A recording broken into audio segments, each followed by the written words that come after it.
Chris, I want to thank you for driving from Atlanta. I appreciate you taking the trip. And tell us where you're from, what your upbringing was like. Yeah, I'm from Atlanta, Georgia, Marietta, right north in the metro area. I was born and raised in Woodstock. And, you know, I'm here, and it's funny because I don't know if you remember, man, I was probably just got out of treatment, and I'm scrolling through TikTok, and I see you're one of your lives, and you got this thing on recovery, former D1 athlete in recovery. So I was like, cool, check, through this with me and being a coach and a former college football player. I remember I just saw some of the stuff, and I sent the message like, hey, man, former head coach, and kind of gave a little bit of my story. And that's when he said, that's cool. You should come on the show. And I was like, let's get a date. Be there. And for me, I need things like that. I think that was a subconscious thing. That was back in January. Right. That was earlier this year. Right when I got out of treatment. January or February. Yep. And I think that was a subconscious thing of me setting something to do. And I didn't know if it was going to actually get done because that was kind of in my rewiring of my brain of following through on what I actually say and do. So that's what kind of got me here, man. And I appreciate you having me on. Growing up, loving family. I've got two parents that have supported me through this very tough year and a half part of my life. Growing up, sports was kind of the center of everything for me. Early on, I was always the most athletic, kind of in elementary school, tall, basketball, baseball, and football. Those were kind of my thing, and everything revolved around that. So I think you could fast forward, some parts in the journey and story. What kind of made me was when I was in 5th grade, I got in a snow skiing accident up in Vermont on Mount Snow, and broke my leg, tib-fib fracture, really bad. Had to immediately go into surgery, got compartment syndrome, put pins in there, 11 surgeries on that leg to save it. Almost lost it. Circulation got cut off so bad. And so ended up staying in New York for like 4 or 5 months before I could even come back home with my grandparents. And during that time, it stunted my growth. I was in a wheelchair for like almost a year, for like 6 months. And then the next 6 months, I had to kind of learn how to walk again because I was on crutches and those pins were in there. And so it really set me back a little bit on me and my athletics and what I do. And during that time, I'm on, medication that, no 12-year-old should ever be on. I'm on them for months, the Percocets, the Loratabs, the Demerol shots, all that stuff, and through those surgeries. And so, the opiates and things like that, narcotics were never my thing, but I can't help but maybe think somewhere there, because I remember the struggle of trying to get better.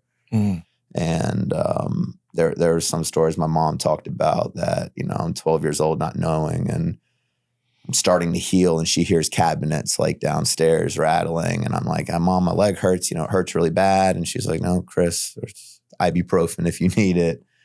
Let's do that. So that kind of all of a sudden set me back athletically. And from that point on, I think missed 6th grade sports. Then I go into middle school, 7th grade, and I'm behind there. And for me, that was detrimental. I'm kind of getting maybe like bullied a little bit about my leg, and the guys that kind of knew that sports was so important to me, all of a sudden now they're making the jokes about my leg, call me, gimpy leg, crippled. And that was hard for me in middle school, man. Like 7th and 8th grade were tough for me. And not just that, then I've got an older brother who, is 3 years older than me. And, at the time he's the all-American student. He was valedictorian of our school, 500 kids. He's all state in football and basketball. He goes to Cornell on a football scholarship. He's a senior and I'm a freshman. And, Lil Hirsch, that was kind of the thing with me, Lil Hirsch. And so I'm always trying to fight that thing. And now I'm no longer the superior player on each field. I'm fighting to make teams, fighting to make the basketball team. I'm fighting to get my quarterbacks, but I played quarterback my whole life. I'm fighting just to win the starting job in my 7th and 8th grade and 9th grade class. And so I think all those things of acceptance, it started to build in me as it grew. And you'll see later in my story of where I think it all became this obsession to prove people. Massive chip on my shoulder, man. Massive. Because I was not succeeding at that age. And so my parents got divorced in 8th grade. That's why middle school was rough. I remember a lot of isolation during that time. My parents are going through a hard time and they split, and I'm living with my mom, and mom's working, my dad's, living not too far down. He's working, and school's not going well. Sports aren't going well. Parents divorced. So a lot of times in my room, playing video games, shooting basketball out in the garage. I can remember some anxious times during all that. And I'm ADHD. I was diagnosed then. I think I started getting put on medication around that time. Some stimulants for my ADHD. So a very anxious time for me. And from that point on, after my sophomore year in high school, I decided I'm going to move. I lived 2 years with my mom. I always said I'm going to live 2 years with you, 2 years with my dad. My dad moved to Jackson, Tennessee, like that year. So I followed through with it. I needed a change. I wasn't doing well in school. I was never a very good student. I wanted to excel in sports, and I felt like that wasn't going to happen where I was at. Just wasn't. And I needed a fresh start. So I moved to Jackson, Tennessee with my dad and started clean fresh. And this is where the success started. I hit a growth spurt. I go from like 5'8", 170 to like 6 foot, 6'1", 190. Hey guys, quick update. Every Monday night, I host the Rise Above Recovery meeting. It's an open meeting for any addiction, alcohol, drugs, gambling, food, whatever you're struggling with, you're welcome here. To get the meeting link and weekly updates, just email me at kevin@riseabovepod.com and I'll add you to the list. Also, if this podcast has helped you, please like, subscribe, or leave a rating. It helps us continue to spread the message of hope. Lastly, if you'd like to go even deeper with Rise Above, check out our Patreon. Supporters get access to live interviews and can chat with guests after the interview. Thank you. I won a starting job as a quarterback in that junior year at a Jackson Christian school and start doing really, really well. And all of a sudden, here comes a little bit of that ego back. I can prove people. I do belong. Yeah. You know what I'm saying? And it was always football for me. Like when I was a kid, I have playbooks from when I was like 8, 9, 10 years old that my parents still laugh about, that I'm listening to John Madden on Monday night, and I'm drawing plays that I think should be done. So it was always in me. I knew what I wanted to do since I was 9 or 10 years old, and that was be a coach. So I graduate high school, get All-State there, and I'm going on to play college football. And all of a sudden my ceiling hits again, and I'm a great leader. I know the game so well, but athletically not the best. The arm wasn't the strongest, but I had all those other intangibles, which they say typically will make a good coach. So I get to college and I never start in college. I go 4 years in college, 1 year at Murray State, and then 3 years at West Georgia, Division II. After that. And so Murray's Division I though. Murray's Division I. Yeah. And then you went to a Division II school. Yeah. Okay. Got it. So my coach got fired after my freshman year in college. At Murray. At Murray. Okay. That's where I met my ex-wife, the mother of my children now. So I leave Murray State and go to West Georgia, back home. Coach gets fired after the second year there. And even back to that Murray State, my head coach got fired. I played spring with the new coach, battling for the starting job. And then he tells me, hey, we're bringing in a couple transfers from Arkansas, bigger schools. And so my scholarship's pulled, I'm out.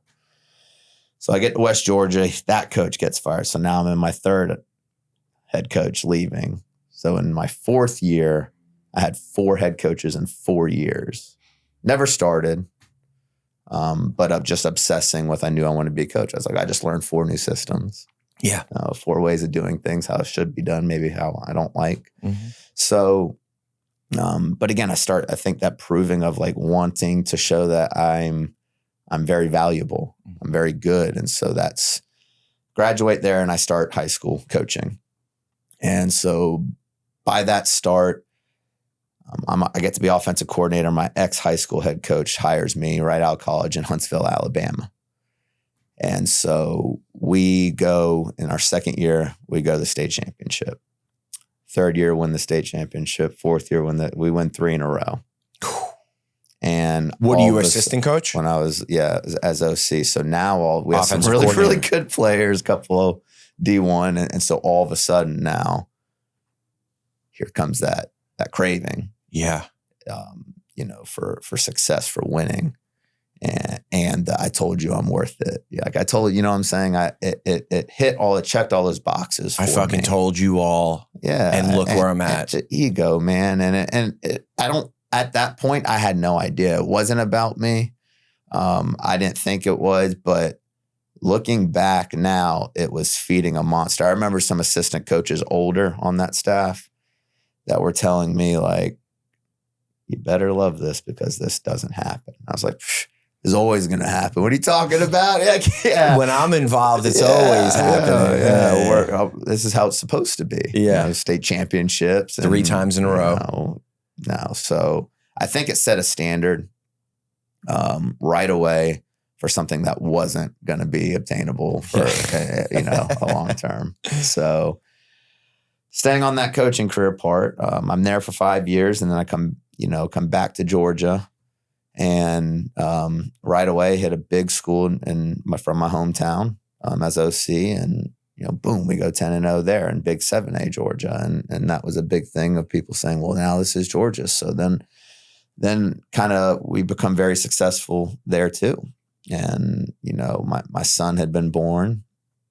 And when did you get married? When you were still in Alabama, or? So we got married right out of college. Okay. 2010. Okay. And that's when you took the job as the OC in Alabama. Yes. Okay. So you got married and then you had your first child when you got to Georgia, roughly 5 years later. Yes. So Mason was born when I was 27. Okay. We had a couple miscarries. And so he was our third pregnancy. Got it. So this is like 2015. Mm-hmm. Yep. That's when he was born, January 2nd, 2015. And, marriage is going good. Alcohol has not entered the equation as a problem. Were you drinking or drugging? I was drinking. You were prescribed Adderall? Prescribed Adderall in middle school, a little bit of high school, as needed in college. Didn't take it right out of college when my son was born and I was trying to do, felt like I was spread thin. Got represcribed to it, just taking it as needed. And drinking like what I thought was normal, like adults do. Yeah, of course. Occasional weekend binging, looking back in college, we partied, but I thought that's what you do in college. It was not a daily thing. I had a rule. I had strict rules all the way up until a few years ago of no drinking during season in the week. So my brain was clear. And we didn't. On weekends I would binge. Yep. But during the week, it didn't happen. And fatherhood picks up and my son was born. We found out when he was 2, right when we moved back to Georgia, that he was born with a heart disease. He had ASD. He had 3 holes in his heart when he was born. He was always sick as a baby, like the first year and a half of his life. Pneumonia, nonstop, and bronchitis. He was smaller. We couldn't figure out what was going on. And it finally came out to where he had ASD. And so they tell us, boom, right there, 2017, he's got to have surgery right now. like emergency surgery almost. I think it was December of 2016. And so he goes in for open heart surgery. And it's just like, what? And me and his mom at the time were starting to struggle with some marriage stuff, trying to juggle the coaching aspect, being parents, our relationship. And, we get through it. He's had 2 open heart surgeries since. He's doing awesome though, man. You would never know. And as time is going, we think we get our marriage back on track and everything. And then we get pregnant with Palmer, my 6-year-old daughter. And I think that's where our marriage started falling apart. Maybe my drinking picked up a little bit, but it still wasn't daily. It wasn't what it turned into. I think we're both binge drinking on the weekends, doing that. And then maybe every once in a while we'd go out for dinner and have, some margaritas or something during the week. So we end up getting divorced in 2019. You had Palmer in 2019 as well. 2018. 2018. Okay. So a year later after I remember Palmer. the week of her first 1-year-old birthday party. Yeah. The papers came through and I was distraught, man. She served you. She did. Yeah. And I know she had her reasons, and we co-parent like the best of the best. So I have no ill will things towards, her and whatnot. But it was at the time, that first year of divorce, there's no clean divorce, and especially when children are involved. Yeah. So it was a rough little divorce, emotions running high. And then bang, COVID. And it was during season. So now all of a sudden, here's where this other part of me, this ego part of me starts fueling of, well, I'm going to show. It falls right back into that narrative. I'm going to be the best single parent. I'm going to continue to be the best football coach during this. I'm going to show her, you know what I'm saying? So all of a sudden, all that happens, and then COVID hits. And I think around this time, 2020, 2021, I think the drinking picks up. Starts maybe being daily a little bit. And I went through gaps of COVID where I was actually as healthy as can be. Getting the exercise, trying to stay on point here and there. But it was like coming and going. It was almost like the disease was trying to creep in, but I was good at it to where I wouldn't let it. So we go, and this is where then I meet a girlfriend that I dated that I had gotten engaged to, and she was great to me, and we got engaged in 2021, and in that same year I had gotten my first head coaching job. So all of a sudden now, again, I'm putting on more responsibility on me. And when I say, so me as a single parent, it's not an every other weekend thing. We're split joint custody, and I have Mondays and Tuesdays. She has Wednesdays, Thursdays. We rotate the weekends. Mm-hmm. And I'm a person that doesn't like asking for help. So I tried to do it all. And even as this addiction started ramping up, I was always present. It just wasn't mentally there. And so I'm dropping the kids off in the school in the morning. I live 45 minutes from the school that I worked at because they go to school here, and we didn't want to change that. So I'm dropping them off at 6:30 in the morning, 7, driving the 45 minutes to get to this other place to run this, doing all those things that I feel like taking over this head coaching job from a program that needed some rebuilding. So I am just now fueling on obsession of prove. And it was not going to be sustainable. I didn't handle, we went 3-7 my first year as a head coach in 2022. And that wasn't acceptable for me. And even though that was a success from a 1-9 season before and where that program was, and if I was doing it the right way, like I know how to, I just forgot my why and what I'm doing. It wasn't about wins and losses. It shouldn't be, but it became everything to me. We changed a culture. But 3-7 to me was just first losing season I've ever had. And so I struggle through that. So this is where the drinking picks up. So it's a daily, but it's still not It's just maybe a few at night to ease kind of stress. It's not overdoing it. Looking back though, that's where the problem began for me. So then I start thinking, okay, we return a lot of guys. Nobody's going to get in the way of this championship program being built. Just delusional at that point. Nothing else mattered as much as that did. And that's sad to say. So people start telling me, hey, this might be, you're driving yourself a little, too much on this. I'm starting to lose weight. I'm starting to lose 15 pounds. I'm thinning out. My patience is wearing thin. And so. What is your fiance saying at this time? She's seeing this side of you for the first time, I'm assuming, right after that losing season. Yeah. What is she saying to you? Is she supporting you? Is she? She's concerned. She's telling me it's taking over me. She's telling me you're not taking care of yourself. And that's been a thing a lot of people say, you're not taking care of yourself. And always been worried about taking care of other things and trying to do this and that. And then I was taking care of myself. Forgot how to do it, man. I'm not eating the way I should be. I'm in overdrive. Yeah. And I took that as like pride. Like I'd be like, I can do all this stuff. Why can't everybody else? Like and if you look back at my life's history as to how that got built, it makes sense now. But I couldn't see it until the work that I've had to put in here this past year.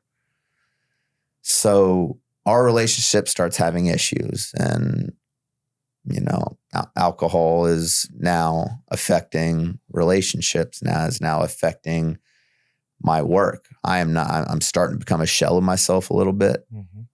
I'm not the best version of me. And I knew it. I realized it. And I go into the second season, and right before the second season, I'm having second guesses about the wedding, and there was so much going on. It was almost like a self-sabotage. I call the wedding off. And I break her heart. I hurt people, man. And I broke her heart. And I just laser focus on one thing: playoffs for this team. This is it. Because here's what I thought. I thought that losing season is what made me empty inside. I thought that's what was hurting. But it wasn't. That was just what I decided for my attention, my hyper focus to shift towards.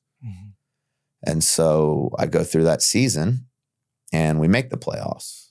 We lose some games we shouldn't have. We go 6-5, first playoffs in 7 years there, and I'm still not happy. We lose a heartbreaker at the end of the year in the playoffs, and then, man, the wheels come off for me. We lose that game. And for me, typically in that offseason, when we lose a playoff game, whether it was Final Four a couple years before that, I spent that next 2 months is tough for me. I've seen some coaches talk about it, some in recovery, some inspirations of mine. And they talk about when they had to pivot and take a year off, that they realized that if they lost a game or something, that they couldn't get out of bed. It was like paralyzing. And that was me. Like, it was paralyzing to me. And that's not okay, man. So very first time, all of a sudden now, I'm realizing I have a problem. And I'm like, I got to get healthy, because this next season is the year. The third year is what I said the whole time. This next one. And it was true. It was that team. That was the squad. And I wanted to prove everybody that it could be done there. All that stuff. Well, long story short, I don't make it to that season. So with the job. So I first get hospitalized with in December of 2023 after that second season. Wake up and I'm like, I thought it was appendicitis. And like, go wake my mom up, because I'm visiting my mom, and like, Mom, she's like, oh, you must have appendicitis. I was like, yeah. And so we go in, and it's not that, it's pancreatitis. So here comes the first warning sign. At that point, it is daily drinking. Now it is drinking to get drunk. So I get the news from the doctor. My mom looks at me. She's a nurse. And she's like, how much? And I'm just like, just beating around the bush. And so it was too much. And from going from a couple of beers here and there, switch to now I'm drinking to put depression away. I'm drinking to put disappointment away. All these things, the feelings that I had of remorse that I felt terrible of what I did to previous people, putting that away. And during this time, it's like a snowball. And I'm dating another girl, my current girlfriend, and a godsend for me, Kelly. And so I'm starting to date her, and I started dating her through the football season. And she saw me right before I kind of really got out of control. So she sees the me that I am. Mm-hmm. And then she saw me fall apart. And from that point on, from January of 2024 through May, the show begins, man. I enter a 3-week treatment in January and February in Statesboro, Georgia. In 24? Yep. Think I'm good, right? I don't have a drinking problem. Like I just needed a reset. I get out a few days later. I can drink like a normal human again. I'm clueless, man, because when you're 36 years old and you've lived your whole life, being fine without alcohol, without any consequences, you're not physically ever dependent on it. You just think there's no way I can become an alcoholic this late in life.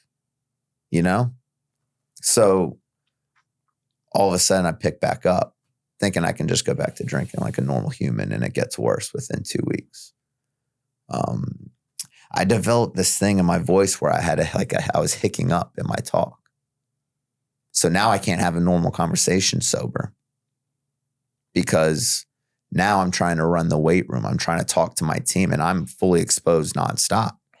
And I'm speaking, and every other sentence I'm stuttering like a hiccup, and I tell the team and my school and loved ones that I've been diagnosed with a stress disorder, because things are getting obvious. People are like, "What's going on, Coach? Like, what is going on, man?" And I'm like, "I'm just stressed, man. We're gonna get through this. But I was struggling inside, man. Started going to a few detoxes. I was trying to get sober. That was the point around March where I was like, uh-oh. But it doesn't stop me from doing everything I can. And we get into May, into a spring game. And at this point, I was able to get a week or so, and then I go back a week or so and go back. And I've told my family I have a problem. I'm trying. So they're trying to help.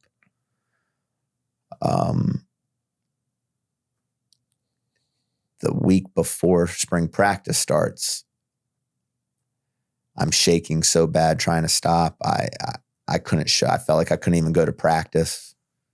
I enter a detox to miss a couple days of spring practice. And I call it my work and I say, I think I'm having a heart attack. I think something's wrong. I need to take the rest of the week off. And they're like, take care of yourself. So I do that and I get out of that there after a week. And I come back and it's that Monday and I'm thinking, okay, you've got to stop, dude. And I can't. I knew I had everything right where I ever wanted it to be. And I almost could fast forward and see what was about to happen. And I couldn't stop. And so I'll never forget it. So it was Monday, it was May 13th. And I'm at practice and I'm shaky. I'm trying to push away, find a way. So on like May 2nd, I get this tattoo, our number one core value, and it's find a way. And I even got our team's emblem on it, logo, everything. And I'm trying to find a way to stay sober. And on that day, we finished practice and I'm shaky. And my mom had brought the kids to practice because I asked her to. I was like, so I started bringing them to practice with me, like they've lived most of their life. And Kelly's out there. She was working at the school. She's the cross country coach. And right before, they're waiting till the last minute of practice to be over because they didn't want to leave before I did. Because I told them for about 2 weeks, I was like, you're going to follow me home every day. Like, we're putting perimeter boundaries up. We were doing it all. And I was like, it's okay. You can go home. I'll be home in a little bit. We got to finish with film. So we finish with film. They go home. I'm driving home. And of course, I stop. It's like on autopilot. It's like, you know, you hear people talk about. And I get some and I wind up with a DUI on my way home that day. And that was the end of it all. I get out of jail. I go to school the next morning.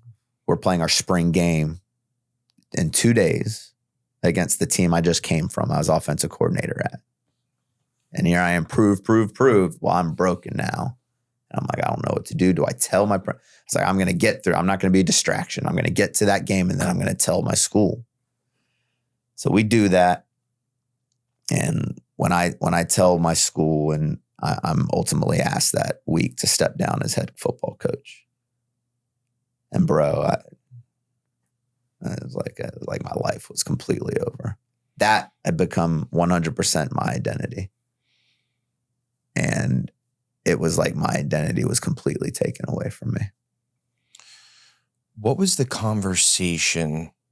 You were asked to step down. Was it the superintendent who came to you? My principal.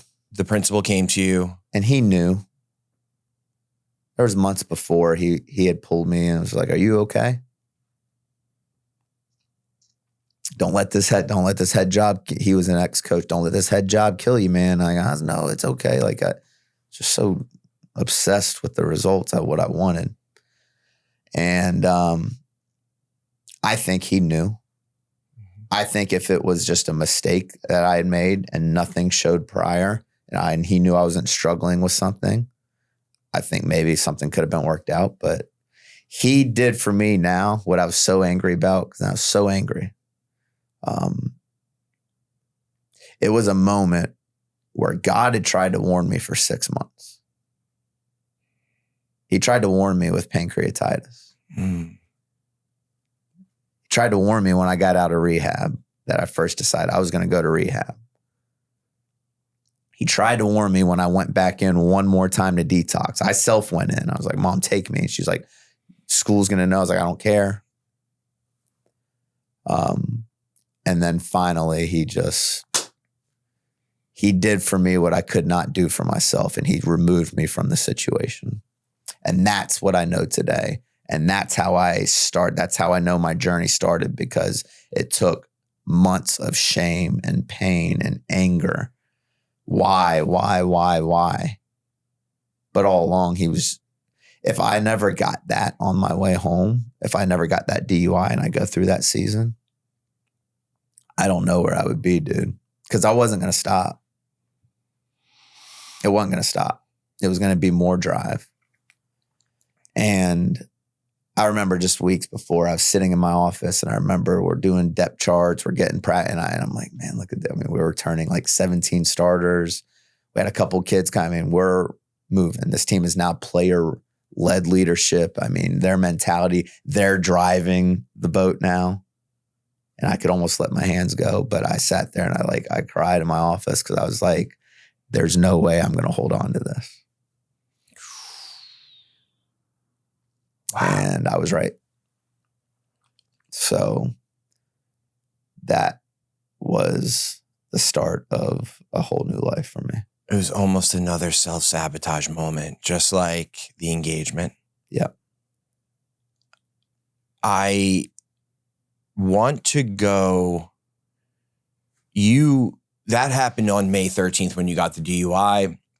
After you play the first spring game, the principal asks you to step down. You step down. You said there was a lot of shame and guilt and anger for a few more months. Were you then drinking for a few more months? Yeah. So I immediately, I go home, and this is the end of the school year. So school year's over. Mm-hmm. And I immediately just decided I knew I need help. And before the incident happened, I was like, if I can just get to summer, I was going to take June off. That was one of the things I asked him. I was like, what if I just take 30 days? What if he's just, you need to, like, no, it's more than that. So I checked into treatment. I resigned on May 27th, was the day of my resignation. And I checked in on May 31st to rehab, another one. And I make it, and I go my 30-day stint there. And just the man, I thought my life was over.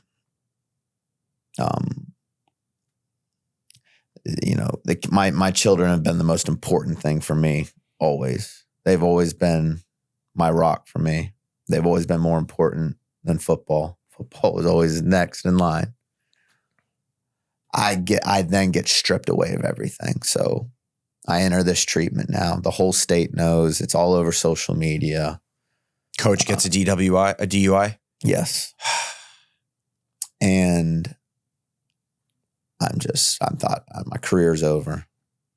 I'm in this treatment center in Marietta, Georgia that, it's behavioral and it's mental and substance abuse. So it's just, and I'm in that mode like, oh, do I belong here? Like, now it's starting to click.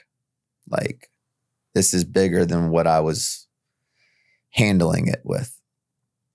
And I complete those 30 days, and that leads into around July. And we go to me, and my girlfriend has stuck with me this whole time.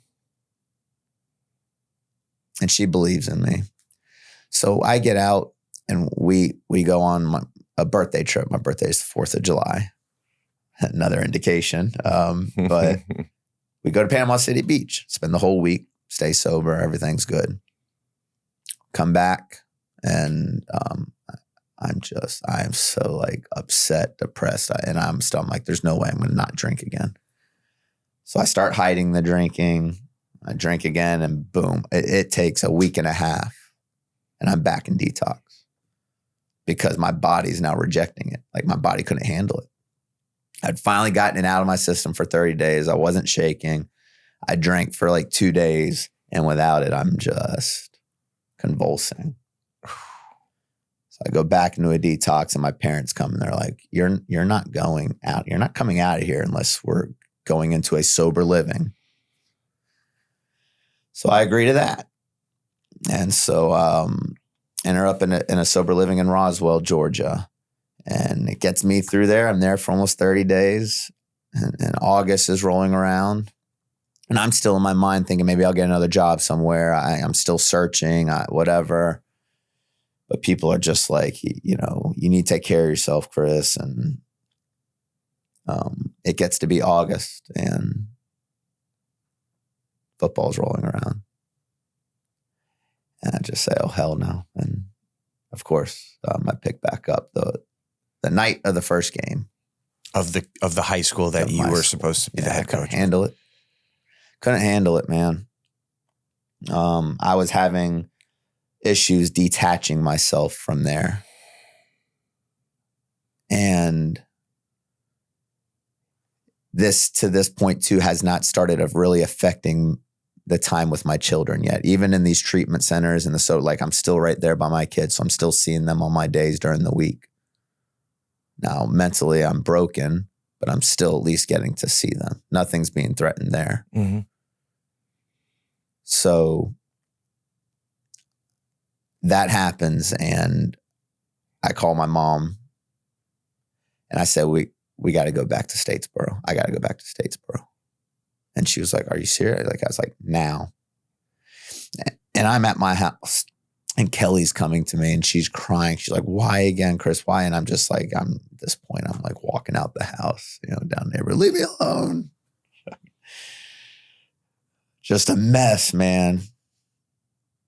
And I called my mom to come get me, to drive me 4 hours down to South Georgia, Statesboro, because I wanted to go back to that treatment center. And I said, I'm staying this time. I'm staying. Whatever they tell me to do, I will do it, but I'm not going to be able to do it here. So she picks me up at midnight on August 19th. And I enter willing way back down there again. And she looks at me. I walk in the door, the lady there, and they're well known, man. It's one of the top centers, and it's a very demanding program. But I walk in the door, and I remember her like getting on to me, the main counselor. They gave me the toughest counselor. She'd been there 30 years. And the whole time I left in February before, and I got to get back to my job. And she's like, you're going to lose it all. And I was like, no, I'm good. I'm fine now. And she was like, all right. So I walk back in, and she goes, you done fighting yet? And I purposely wanted to go back because I knew she was right. Mm-hmm. And I said, yes, ma'am. And that's my sobriety date. You know, I've been sober since. I spent 30 days in treatment there. They asked, or they suggested long-term treatment at their sober living, which is a pretty hardcore one, where it's a biking program, 15 miles a day in these little shack. I mean, it's a tough area, living in older homes, and they're hard on you. But that was the moment where my rock bottom, I started building a little bit. So it sounds like this last time you were willing to take every suggestion. How long were you in the sober? When did you get out of treatment this time? I was in there from August through December. Wow. 4 months. I said, I'm not coming out until this football season's over. Because I wasn't going to know what they're doing, but I knew the season that was going to happen with that team. Mm-hmm. And yeah, they go 10-2, most wins in school history, second most wins in school history. You know,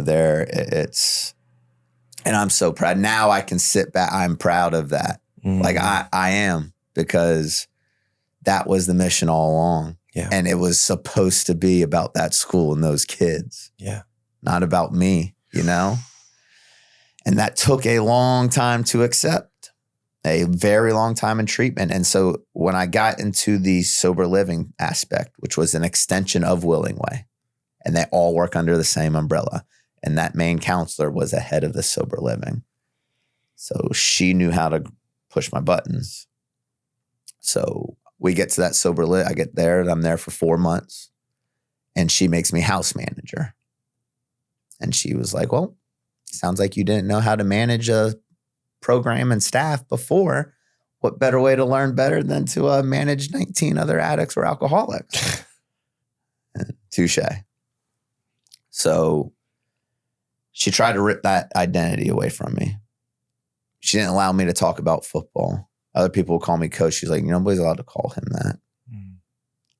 And then when we had to walk, run, or bike, depending on whatever day they decided to make us do, because we had to do exactly what they said.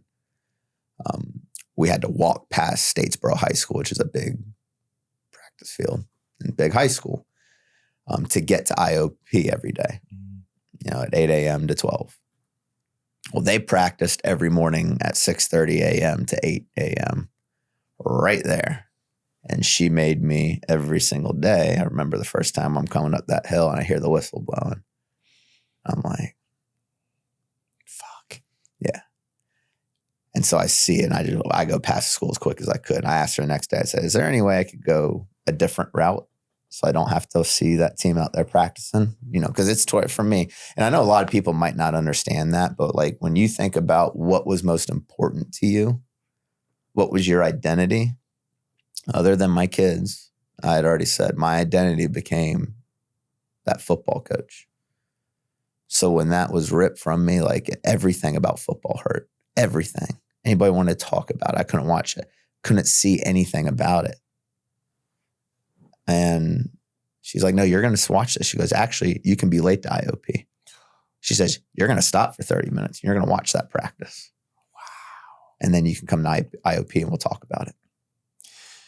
So it's funny that she said that, because when you're triggered, it is a feeling that you feel. It's a result of your nervous system being shocked. So when you were going and you were seeing this, you were hearing the whistle, all of these things that were bringing you back. And then that whole event was trauma to you. So it was shocking your nervous system. And it was kicking up all of these feelings for you. And I'm just explaining this because I went through this in so many different facets. And then I realized I didn't know how to deal with feelings. Yeah. I did not know how to manage my feelings. And I feared facing feelings and sitting with feelings. I always had to fill the void with something else. If a girl broke up with me, I got to go get with another girl right away, because I don't want to feel this feeling of loneliness, fear of being lonely, fear of never finding someone else, et cetera, et cetera. And for you to sit there and process that is a huge win. That's a huge accomplishment. You're in a controlled environment and sober living. And you've made so much progress being able to do that. People with 5-10 years of sobriety still struggle with a lot of the things that they were traumatized by when they were younger or even before getting sober. So and a perfect example, you just talked about the team you were supposed to be coaching in their third year, and they went 10-2, and I saw the genuine smile on your face when you brought it up. Yeah. You weren't in fear of talking about it. You weren't resentful bringing it up. You were genuinely happy for those kids in the school. Yeah, dude, they meant everything to me. And some like full circle, like a lot, what's cool is I could go on all day, man, but there's a lot of really like to talk about the growth too. Yeah. That's come because I was unsure if I was ever going to get over that at the time. I think we all know when we're first getting sober in those first 3 months and stuff, I was in so much pain. I didn't know if I was ever going to, I didn't know if anything was going to be worth it. The only thing I know is kicking me into overdrive was I got to get back to my kids. Got to get back to my kids. Like, I got to get back to my kids. Because all they knew that with daddy was sick. And so that was the explanation to them, was that daddy's sick and daddy needs to go get some help with some doctors. And my ex-wife was like, I'm proud of you, go do it. I had the few people supporting me. I'm going to get emotional, man. Kind of comes out sometimes.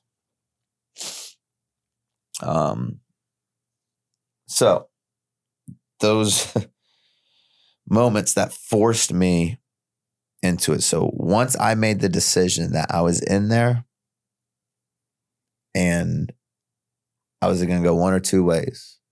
I was going to take this program and beat its ass and do what I know how to do, or I can take this and it could get really ugly really quick. And so I made a decision that they challenged me and they were pissing me off on purpose in that treatment center. They knew what buttons to push. So I then wanted to prove to them. She knew what she was doing the whole time. It's hilarious thinking about it now. I wanted to prove to them, like, what you say about me is not right. Like, screw you.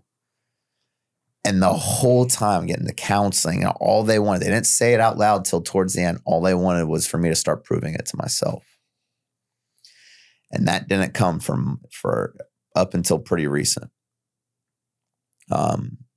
I decided I was going to start doing all the things that I preached to my players that I used to do, that I completely forgot about for a year. I'm going to stop being a hypocrite.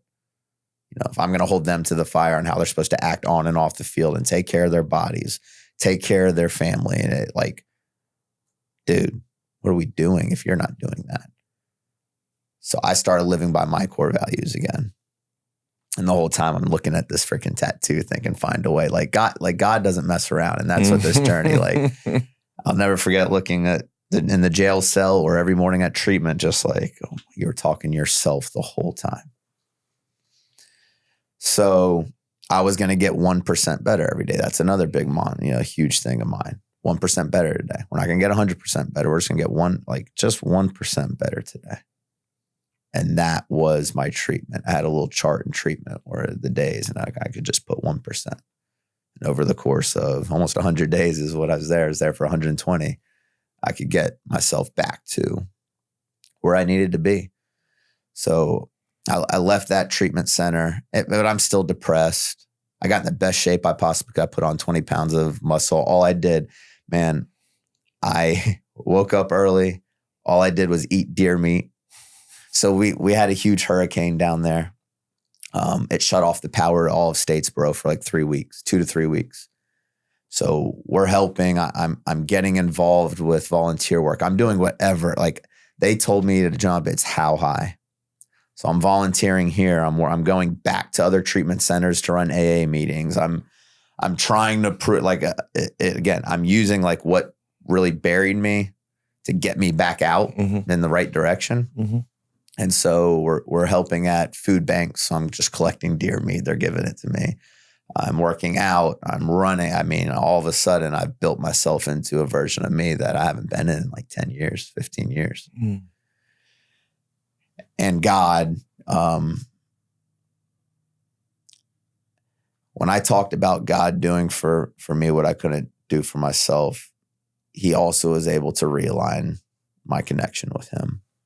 And back to all those reasons as to like, why did this happen? Why did this happen? And I remember something being like, well, I wouldn't be talking to you right now like this if this didn't happen. And I think that's where the surrender part comes in.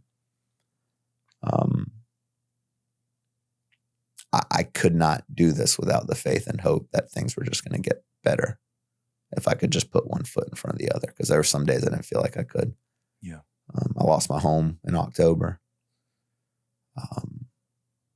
A home of 6 years, like a 6-figure paycheck, and as a highly paid coach, 0 license suspended. Teaching license is like not suspended, but on hold. I don't know what I'm doing. just getting back to all the things of why have I been built this way? What's wrong with me? Like even now catching myself when I'm trying to like prove things, why? So I get back in January and I enter a sober living. Didn't have to, but I was like, I'm not screwing this up. So I enter the sober living back home in Atlanta. And I stay there for 4 months. And another adversity hits. January, I'm driving and I get pulled over on expired tag. My license isn't suspended yet. We're finishing out the DUI thing, so everything's fine with that. Police officer, takes my IDs, check in, comes back, and he's like, "Man, do you know there's a warrant out for your arrest?" And here I am. I'm like almost 7 months sober, 6 months sober. And I'm like, come again? So when my office got cleared out, and again, like I'm open about it, like I've got no shame, man, because of where I've been able to get myself. There were some alcohol bottles found in my backpack. And what had happened is after the DUI hit, and I was kind of not telling anybody yet, and I'm not wanting to drink and drive. My family knows, so I'm trying to hide from them. I'm in panic mode. So what do? You hide it. Mm-hmm. So it's in my backpack. Well, that eventually led to a warrant out that I didn't know about, bench warrant. And so I get brought in for that. So here comes the biggest test. This is how I knew that I was doing something right. Because here we are in February now of 2025. It's January, actually, January 24th, and another mugshot has to come out. And all of a sudden, here it all comes back. All that shame, all that mounting pressure, all that and I remember sitting in that cell and I just started laughing. And I said, not today, man. Like this is not, nothing's going to stop me. And it wasn't like in this I have to prove thing anymore. It was at that point where I just accepted whatever was happening was because God's having it happen that way. So that allowed me not to like kick the curb or say, as a DUI, I got to go take care of myself. No, like that really broke the bank open on the issue and the problem that I had and how I overcame it. And so from that point on, I just knew, and I always promised myself while I was in treatment, when I get over this, I'm going to spend the rest of my life breaking that stigma and that shame that I have felt. And in my profession a lot, it's rapid, man. Like it's everywhere. Like the drinking, and it's crazy how common and appropriate it is. And looking back now, man, when things like that happen to coaches, they kind of disappear, or professionals, like they don't want to stop. So we're going to find a way to, it's not an issue. So maybe take another route of work, getting us, whatever. Mm-hmm. Well, I decided that I'm not going to do that, that I'm going to be back. Whatever way I'm going to do that, because I want to show to people that no matter how bad you get knocked down, and it took everything from me, I can get sober and come back and do it at the best level possible. Wow. And so I've been that's what I'm doing now. I'm getting back into coaching. Had a lot of people wanting me back, but it was too early. And I wanted to put my sobriety first, because now the impact I can have is way beyond the X's and O's that I'm known for. Way beyond it. Because not only can I be there and be vulnerable for kids that maybe have that going on in their families, I want to break that stigma in the professional world of teaching and coaching, because I know there's so many more struggling, just like I was. And I thought the second I admitted there was a problem, I was going to lose everything. And if I could go back, I would have walked right in, and I would have said, either I need to step away, or will you give me time to get myself together? But I thought the second I did that, I'd be gone. So you make a good point. I've witnessed teachers who got in trouble, mm-hmm. lost their jobs, or coaches, or teacher coaches, lost their job, and then they just disappear, go find a new profession and continue to do what they're doing. Yeah. The fact that you are working on yourself first, and you said people kind of reached out to you, and you're not going to go to that level yet. You want to still just get your shit straight before you go there, and you're doing volunteer coaching right now. The statement that you are making and the impact that you are going to have on even kids that you coach, or even other coaches, mm-hmm. is going to far exceed anything you can teach them as just their coach. Yeah, 100%, man. I believe it has maybe been the purpose all along. I truly believe that I might be built for this, to do this way. And if I can show the grace and in my sobriety, right back into, the lion's den of what because my family was like, oh, we maybe don't want to coach. Is that's what bringing it out? I was like, no, I was put on this earth to do that, but I was missing the mark. Like I was put on this earth to be a football coach. Nobody will ever convince me anything different, but I wasn't put on this earth to be coaching the way I was last year that I coached. I think I was put on this earth to coach football at a high level like I had been, but more importantly, to show what happens when you get knocked down as hard as I did, and what football has instilled in me, what sports has instilled in me all along. And that's the ability to climb back. It's the ability to persevere through anything. I look back and I can't believe that I've persevered through this. Like I don't know what inside of me, other than the Spirit of God, has given me the day by day to work on myself. I look at individuals completely different now. Judgment is gone. I get people calling me now because it's pretty open about my issue. When did you think you might have been a problem? And I'm all ears because I want one person to hear my story and be like, boom. And I would do anything to help that person. And like right now, everything's not okay. Like that's the misconception. Like that's the beauty of it. The beauty is the journey. I'm working side jobs. I'm doing whatever it is I can to provide. Mm-hmm. But it's the journey that I'm learning. Like when I looked at Kelly like a week ago and I was like, do I really want to go down the Jew? Do we really need to do this? And she was like, yeah.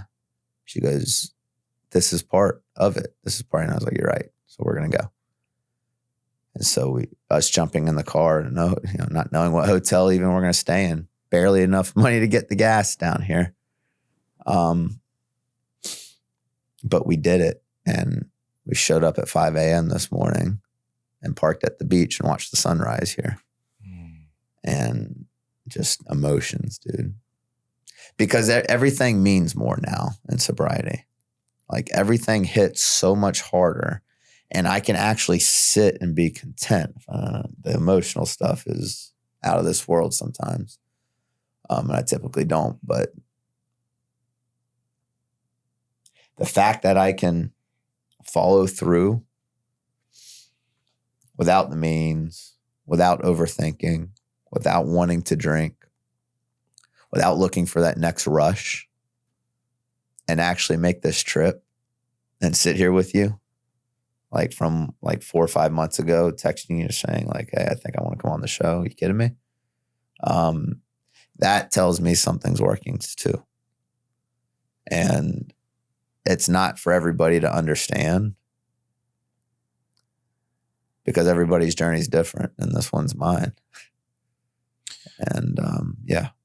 So I want to congratulate you too. You're coming up on a year sober. I appreciate it. And the first year is tough. It does get harder in the second, third. Every year is hard. Yeah. But by the time this airs, you'll have 1 year. And I want to congratulate you because the odds are significantly against us. Alcoholics and addicts, we die. That's what the statistics say. We die. And we run everything into the ground, burn all relationships around us, and we die. You, me, and a lot of other people I know in sobriety and people who are doing the deal today are proving the odds wrong. Facts. And one of the most important things you said was your focus on helping other people. If you just help one person, your goal, what you set out to do has been accomplished. When I started this podcast, I started it a year ago. I said, my goal, I mean, look, if I make money off it, awesome, from streams, views, like cool, because it's my job now. But my goal, no matter what, my primary purpose, just like in 12-step meetings, a primary purpose, I just want to help one person with each episode. And when someone DMs me like yourself, or, the other day I had someone reach out, hey, I have 32 days sober today. I heard one of your episodes. I just want to thank you for doing what you're doing, because if I didn't hear that message, I wouldn't have been able to surrender. And you talked about this last time you went into treatment and that lady was there and you're like, yes, ma'am, you were right. You got humble at that moment. All the other times you weren't willing to be humble. You did not admit that you had a problem. You finally surrendered this last time. And myself, from the sounds of your story, most addicts and alcoholics were stubborn, prideful people. Yeah. And ego is a huge thing. I didn't understand that I had to, like, the ego was my identity. Yeah. I cared about what everyone thought. Like, I'm going to show you. I was so prideful and stubborn. And it was until I got rid of all of those things. But I didn't make that choice for me. And it sounds like it was the same for you. I had gotten beat down into the ground so bad that the only option was to surrender.